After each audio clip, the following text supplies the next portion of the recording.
আপনি না হয় আপনার পরিবারের কারোর থেকে ধার হিসেবেই টাকাটা নিয়ে আজকে জমা করে দিন, পরে না হয় আপনার প্রবলেম মিটে গেলে ওনাদের ফেরত দিয়ে দেবেন।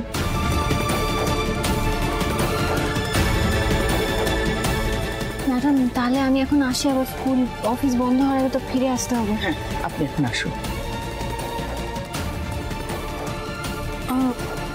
দিদি ভাই তুমি এখানে? গুড আফটারনুন ম্যাম, সরি আমি না জিজ্ঞেস করে চলে এলাম। Hello ma'am, how are you doing? আপনি আজকে স্কুলে?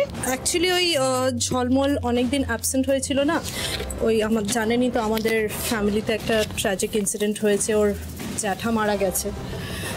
তাই ওর ক্লাস টিচার আমাকে বলেছিল আপনাকে একটা অ্যাটেন্ডেন্স রিকুইজিশনের একটা লেটার দিতে, তাই ওই লেটারটাই দিতে এসেছিলাম ম্যাম।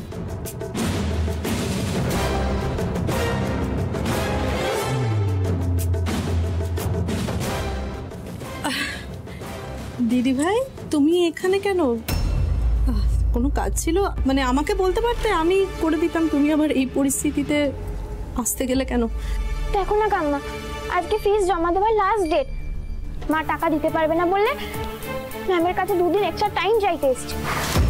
এ বাবা, দেখি দিদি ভাই তুমি আমাদেরকে বাড়িতে জানাওনি কেন?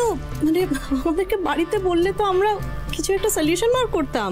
থ্যাংক গড আপনি এসে পড়লেন বলে, নাহলে আপনার বড় যাকে আজকে কারোর থেকে টাকা ধার করতে হতো। কি মিসেস সিংহ রায়, আপনার প্রবলেম তো সলভ হয়ে গেল, আর তো কোনো অসুবিধা নেই। আপনি আপাতত ওনার থেকে টাকাটা ধার করে নিন। কোনো ব্যাপার না দিদি ভাই, এ নাও কার্ডটা ধরো, যাও পেমেন্টটা করে দাও।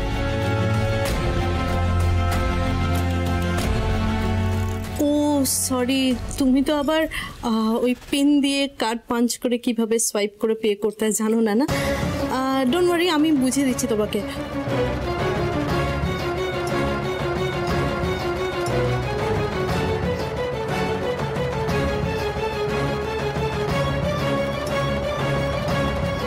কার্ডের পিন নাম্বারটা আমি তোমাকে টেক্সট করে দিচ্ছি।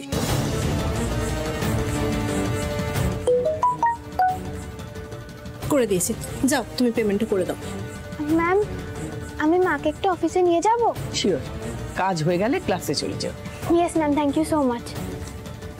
ধন্যবাদ ম্যাডাম, আমি তাহলে আসি।